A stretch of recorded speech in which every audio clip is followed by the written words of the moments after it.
할아버지 올해 연세가 어떻게 되시요? 1926년생이니까 금년에 97세입니다. 97세. 북한에서 몇 년 사셨어요? 한 20년 이상 살았어요. 네, 24년 사셨죠? 예. 북한에서 간첩 교육을 받으셨죠? 예. 받고 남한에 침투해서 오셨죠? 예, 예. 그때 간첩 침투하기 바로 직전 전날 저녁에 예. 홍명이라고 하는 부수상이 예, 예. 임무를 부여할 때에 예. 너는 내려가서 전라북도 도당위원장이 되라. 예. 그리고 김대중을 도와라. 그런 지령을 받은 게 사실입니까? 아, 틀림없습니다. 내가 그 학교를 4년간 나와가지고, 네. 말하자면은, 난파 되기 위해서, 환송년입니다. 그때 뭐가 하면 홍명이라고 그러는 사람이, 예, 남한에서 올라가서 성공한 사람이에요. 그렇죠. 그래, 남한의 당 조직 사업을 좌우지하는 사람은 네. 뭐가 하면은 홍명이가 당 비서예요. 당 비서. 당 비서.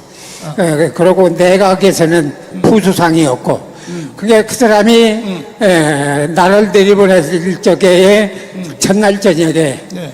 뭐가 하면은 환송년을 네, 환송연을 베풀려 주면서 나가서 우선 네. 남조선 혁명을 위해서는 그렇지. 뭐인가 하면은 지휘부, 총지휘부가 있어야 한다. 지휘부가 있어야 된다.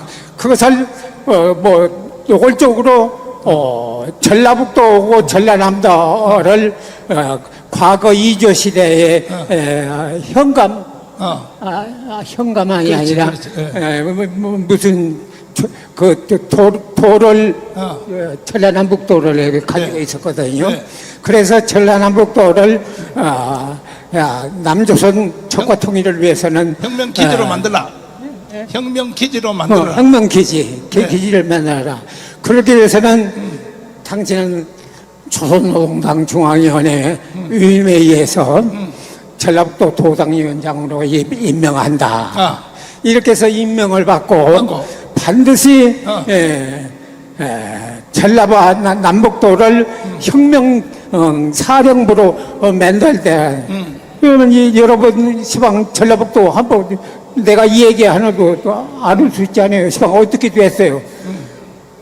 솔직히 얘기해서 시방 제가 판단하기로는 대한민국에서 뭔가 하면은 좌우 진보 이렇게 놀아서 싸운다고 그러는데 나는 그렇게 보지 않습니다. 네. 적대 세력으로 보지 절대로 좌우로 나눈 것보다 자, 할아버지도 고향이 전라도잖아요. 전라도죠. 고향이 어디 있어요? 전라북도 임실군 관촌면 관촌인님이에요. 네. 그리고 이제 마지막 지정은 김대중을 도와라. 그게 그래서 네. 김대중이라고 그러는 사람을 실질적으로 이름을 거론하면서 시방 남조선에서 혁명 활동을 하고 있으니까 남조선 혁명가에 당신이 전라북도 도당위원장으로 가가지고 뭐인가 하면 도와주라. 그것도 실제로 다 되지 않았어요. 그래서 김대중이가 대통령이 될 때에 할아버지의 심정이 어땠습니까? 그게 뭐라 그러냐면 5.18 그렇죠. 5.18일이 났을 적에도 충격을 받았습니다. 그런데 그것이 뭐인가 하면 김대중의 요술로 인해서 뭐인가 하면 1997년도부터 2002년도 김대중이 정권을 줄 때까지 실망했었어요. 그래서 미국에 뭐인가 하면 망명하려고 그랬습니다. 뭐인가 하면 김대중이라는 뭐인가 하면 빨갱이라고 그러는 거지 남조선 혁명가라고 그러는 것들 내가 알고 왔고. 근데 그러면 대통령이 됐으니까는 여기서 미국으로 망명할 마음이 있었다. 망명 결정에 두고 보자. 근데 시방 여기에 문제가 있는 건 내가 시방 숨기고 있는 거 이것은 나중에 뭐인가 하면은 목사님 정광훈 목사님하고 개별적으로 얘기할 문제가 하나가 딱 지방 가지고 있어요. 그거는 이따 끝난 뒤에 저하고 비밀로 얘기하고 예. 일단 그래서 이제 노무현이가 또 대통령이 되고 노무현 예, 예. 그 다음에 이제 문재인이가 대통령이 됐잖아요. 그러니까 이제는 그때도 또 노무현이가 됐을 때도 네. 평양 갔죠. 와서 네. 망명을 하려고 그랬고 문재인 정권 들어섰을 적은 이제 완전히 여러 번 보니까 하면 미국 대사관 서울까지 도 갔다가도 또 근데 특별히 문재인 정부 때 무엇을 느꼈습니까? 문재인 정부 때. 문재인 정권에서는 완전히 이제는 지체가 볼 때에는 네. 남한에서 혁명을 해야 한다고 그러더니 1차 혁명에 성공을 했구나. 성공했구나. 성공을 해야 돼. 그런데 시방 에미 간첩이 대통령을 하고 있는데 그럼 그냥 영웅이 되지 않았어요. 그러면 문재인을 간첩이라고 보십니까? 그때 틀림없는 간첩으로 그때부터 보고 있었어요. 그때 봐서. 그때부터 이거 틀림없는 간첩이구나. 근데 김대중은 죽을 때까지 전향을 했습니까? 안 했습니까? 전향이 뭐예요? 전향 소리는 완전히 위장된 간첩이. 네. 그 노무현은 이제 좀 생각을 달리 좀 해야 되는데 문재인은 지금까지도 전향을 합니까? 안 합니까? 문재인? 네.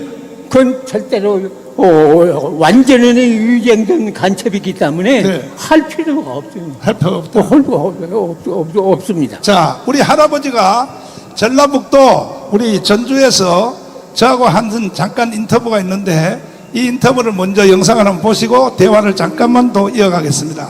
한번 들어보시죠. 남한에서 모든 데모라든가 폭동을 일으키는 것은 저 위에 지령이 없이는 안 돼요. 자, 스탑.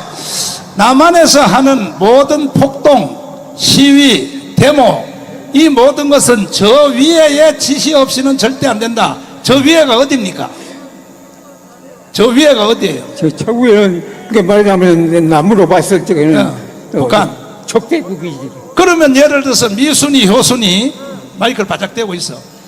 미순이, 효순이, 그 다음에 미순이, 효순이, 그 다음에 광우병 데모, 메가더 장군 동상 철거, 지금까지도 민노총이 하는 여기에 있는 모든 데모, 평택에서 개딸들이 모여서 미군 철수하는 이 모든 것도 저 위에 지시 없이는 절대 안 한다. 그런 뜻입니까?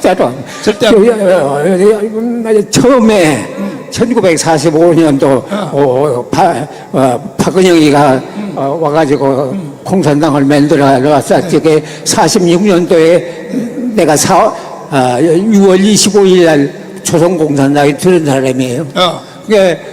공산당이 활동하던 것을 다 체험하고 시방 98년간을 살아온 사람이에요. 자, 이제는 할아버지는 책이 필요 없어요. 97년, 8년을 살면서 직접 경험하고 봤기 때문에 책 자체가 필요 없는 거예요.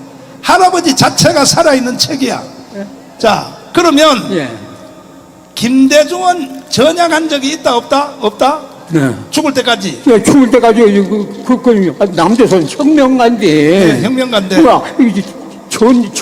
전향을 하죠. 아니 근데 전향도 안 한 대통령들이 왜 동작동 국립묘지에 왜 묻혀 있어요? 그래서 위장이 위장이지. 그것을 내가 다 대통령으로 철저한 위장이 돼서 대통령이 됐으니까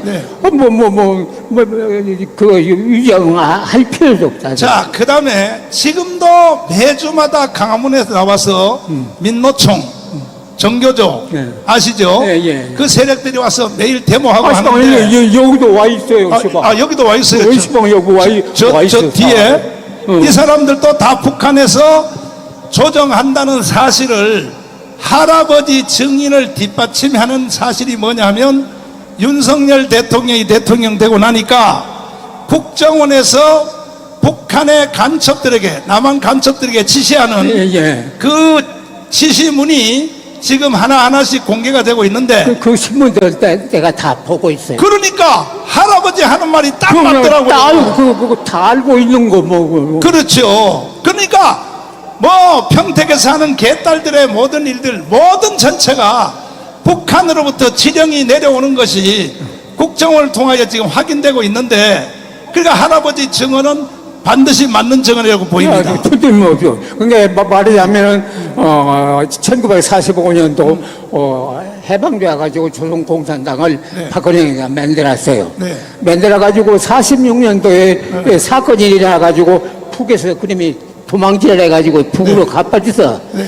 그때까지는 남루한 계열에서 지령을 받아서 움직이랬어요. 네. 그런데 46년도 박근혜가 북한에 가서 외무상으로 했을 적은 그때부터는 그냥 북한의 지령에 의해서 모든 것이 다. 자, 그러면 대한민국이 네. 지금 저희들의 눈에 볼 때에 네. 모든 분야가 북한의 간첩들이 완전히 장악했다. 네.